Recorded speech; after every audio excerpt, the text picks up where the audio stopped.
Hello and namaste. Welcome back to our channel. Now it's time for leg workout. सुरु गरौँ warm अपबाट। आज हामीले warm अपका रूपमा हल्का स्ट्रेचिङ, ट्रेडमिल र स्टेयरलाई लिएका थियौं। यी एक्सरसाइजहरूले हाम्रो मसल सजिलै एक्टिभ हुन सक्छन्। सुरु गरौँ आजको मेन वर्कआउट स्क्वाटबाट। दिदीले चाहिँ बेल्ट लगाउँदै हुनुहुन्छ। हामीले चाहिँ फर्म नमिलेसम्म यही मेसिनमा स्क्वाट गर्ने प्लान गरेका छौं, जसमा हाम्रो 15 रेपिटेसन 3 सेट्स रहेको छ।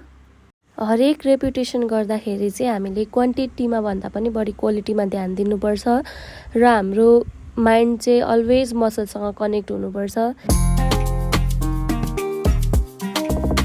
यो मसिन स्क्वाटले चाहिँ हाम्रो पिँडुला, तिघ्रा र हिपको मसल्सका लागि काम गर्छ र यो एकदमै महत्त्वपूर्ण एक्सरसाइज पनि हो।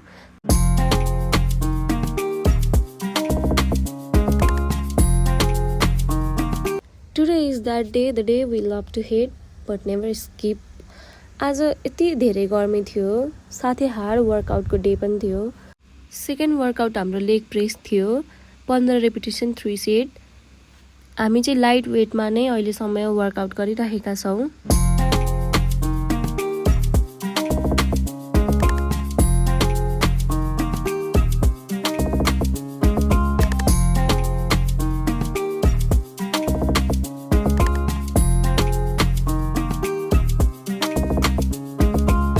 दुईटा वर्कआउट सकाउन पाएको छैन। यति धेरै गाह्रो फिल भयो कि हामीलाई मात्रै त्यस्तो भएको हो कि भनेको त भयो जति सबै जिमको मान्छेलाई चाहिँ यस्तो फिल भएर रहेछ। मलाई त भमिटै पनि हुन थालेको थियो।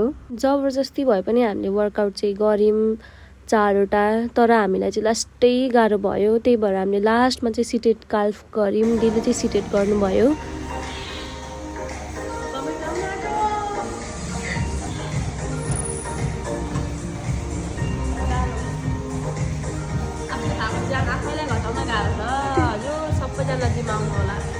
लेग डेको दिन चाहिँ भमिट हुने जस्तो अनि त्यस पछाडि टोइलेट लाग्ने जस्तो समस्याहरू चाहिँ देख्न सकिन्छ। एकर्डिङ टु माई सिस्टर, जति नै सुकै गाह्रो किन नहोस्, consistency is the key. Gym चाहिँ आउनै पर्यो।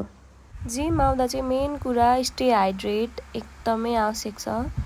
आज हामीलाई मात्रै होइन, भयो जति सबैजनालाई नै गाह्रो भएको थियो बिकज अफ टेम्परेचर। आज चाहिँ जिममा कसैले पनि फ्रेस भएर चाहिँ वर्कआउट गर्नु भएन। जबरजस्ती आफ्नो बडीलाई प्रेसराइज गरेर वर्कआउट गर्नुभएको थियो। एनर्जी पुरै लस भएको कारणले आज हामीले धेरै वर्कआउट गर्न सकेनौँ। यति नै गरेर घरतिर लाग्यौँ। तपाईहरूलाई हाम्रो भिडियो कस्तो लाग्यो आफ्नो प्रतिक्रिया दिन नबिर्सिनु होला। लाइक, सेयर, सब्सक्राइब गर्न नबिर्सिनु होला। हस् त, थ्याङ्क यू।